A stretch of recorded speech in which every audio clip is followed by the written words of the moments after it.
আসসালামু আলাইকুম।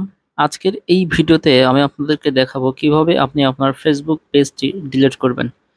তো ফেসবুক পেজ ডিলিট করার জন্য প্রথমেই আপনাকে যে কাজটি করতে হবে সেটি হচ্ছে আপনি আপনার ফেসবুকে যাবেন। ফেসবুকে যাওয়ার পরে এই যে আপনার যে প্রোফাইল আইকন আছে, হ্যাঁ? এখানে ক্লিক করবেন। এখানে ক্লিক করার পরে দেখবেন এখানে আপনার যে অন্যান্য পেজ আছে সেগুলো এই অপশনের মধ্যে পেয়ে যাবেন। তো এখানে ক্লিক করার পরে আসলে আপনি চাচ্ছেন যে কোন পেজটি আপনি ডিলিট করতে চাচ্ছেন, হ্যাঁ? সেই পেজটি এখান থেকে আপনাকে সিলেক্ট করতে হবে। তো যে পেজটি সিলেক্ট করতে চাচ্ছেন সেই পেজটি সিলেক্ট করার পরে আপনাকে যে কাজটি করতে হবে সেটি হচ্ছে আপনাকে আবারও আপনার পেজের যে আইকন সম্বলিত যে অপশনটি আছে সেইখানে ক্লিক করতে হবে। আমি দেখিয়ে দিচ্ছি, দেখেন। এখানে ক্লিক করার পরে সবার উপরে দেখবেন একটি সেটিং অপশন পাবেন, ঠিক আছে? একদম সবার উপরে ওই সেটিং অপশনে ক্লিক করবেন। সেটিং অপশনে ক্লিক করার পরে একটু নিচের দিকে স্ক্রল করবেন, হ্যাঁ? একটু নিচের দিকে, একদম নিচের দিকে আসবেন। আসার পরে একটি অপশন দেখতে পাবেন, সেটি হচ্ছে আরেকটু নিচের দিকে। এই যে, হ্যাঁ, অ্যাক্সেস অ্যান্ড কন্ট্রোল।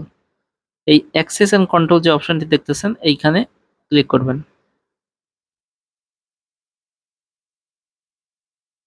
এইখানে ক্লিক করার পরে এখানে দেখেন লেখা আছে ডিঅ্যাক্টিভেশন অর ডিলিটেশন, হ্যাঁ?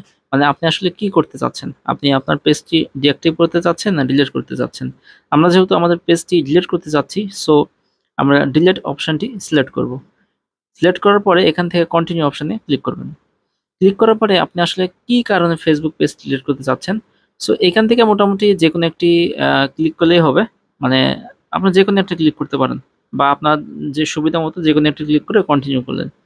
কন্টিনিউ করার পরে এখানে দেখেন যে অপশনটা আসতেছে আবারও কন্টিনিউ করতে হবে। কন্টিনিউ করার পরে এখানে কয়েকটি অপশন আসতেছে। আসলে আপনার যে পেজটি ছিল সেগুলো কি আপনি ইনফরমেশন গুলো ডাউনলোড করে রাখতে চাচ্ছেন?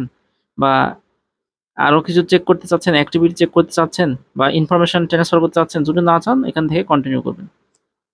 এখান থেকে কন্টিনিউ করার পরে এখানে দেখেন পাসওয়ার্ড অপশন আসতেছে। তো এইখানে আপনার ফেসবুকের যে পাসওয়ার্ড, হ্যাঁ? আপনার ফেসবুক আইডির যে পাসওয়ার্ড আছে, মানে যে ফেসবুকের আন্ডারে পেজ খুলেছেন সেই ফেসবুকের পাসওয়ার্ড এখানে দেওয়ার পরে যদি আপনি কন্টিনিউ করেন তাহলে এই পেজটি সম্পূর্ণ ডিলিট হয়ে যাবে। সো এইভাবে খুব ইজি ওয়েতে আপনি আপনার পেজটি ডিলিট করতে পারবেন। সবাই ভালো থাকবেন। ধন্যবাদ। আল্লাহ হাফেজ।